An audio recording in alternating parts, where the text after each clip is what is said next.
snowboarders of the internet. I'm your host, Avran LeFeber, and in this video we'll be reviewing the new Superpig from Ride Snowboards. This board is available in extra small, small, medium, large, and extra large. This board features Ride's directional hybrid camber, which is just a directional cam rocker. So you got a bunch of rocker out in the nose, camber underfoot, and then a little rocker out in the tail. Basically, you're gonna get the snap and pop and drive of traditional camber underfoot, but you got that ease of entry and float out in the nose due to that rocker, as well as that little bit of rocker out in the tail, which will just help you exit turns. I rode this board at Arapahoe Basin on a day that was overcast. There was a little bit of fresh snow. It was snowing. There was some wind. It was warmer temps, so the snow was a little bit heavier. The groomers, they were good, but you could just push everything off and feel the ice and the crap underneath. And I rode these with my K2 Thraxis boots and my K2 Indy bindings.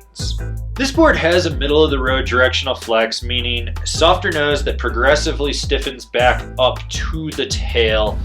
There's a moderate amount of torsional flex so you can really twist and drive it. Overall, the board's not as aggressive as the name Superpig would allow it to be. Now it is super stable with the carbon array and just the way it's built with that camber profile. You do get a little chatter out in the nose, but it doesn't really resonate back underfoot. This is one of those boards that you're not going to get bucked around. The only time I really felt any chatter or vibrations was just charging hard into just a chunder field. But when I was in fresh snow or on a groomer, totally fine. Holy shit, does this board fucking snap. I mean, there is a ton of pop off the tail in this board. You load that camber up and the rebound and snap is just friggin' immense. And it's not even that hard to engage that camber profile. There's just a lot of rebound out of it. This board wants to pop. When it comes to jumping, haul in, snap off the lip, send it. Small to large, this board's got you covered. It's at home in the air, basically. There's that much pop and snap out of it, and it's got that wider platform, so it's gonna be easier to land with.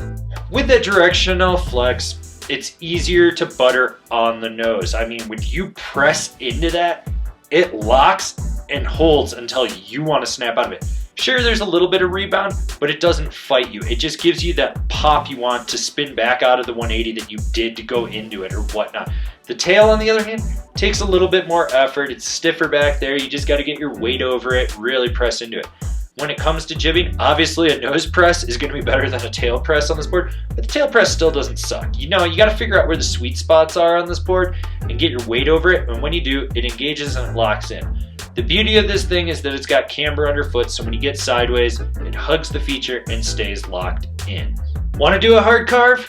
Go for it. Want to do a nice little mellow one? Go for it.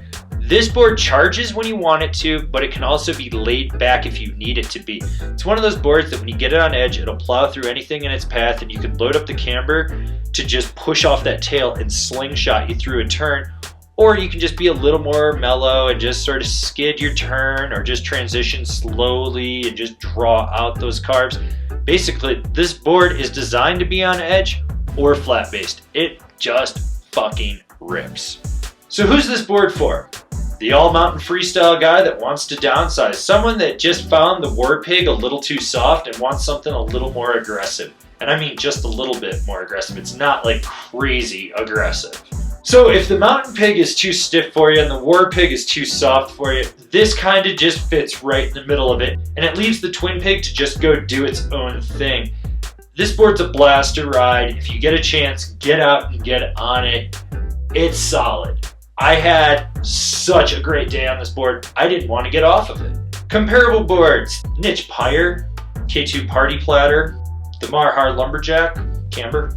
This has been my review of the Ride Superpig. Do you agree with it? Do you disagree with it? Do you own one? Are you gonna buy one? Leave me a comment down below. Let's have a conversation about this snowboard. If you're new here, remember to subscribe, click the bell, get those notifications. That way you're not missing any of the videos we've got coming out for all you snowboarders of the internet. And if you'd really like to support us and you want to see us grow out what we're trying to do, swing on over to Angry Snowboarder VIP. I could tell you more here, but I got a video over there explaining it for you. As always, I've been your host, Avran LeFeber, and I'll see you in another video.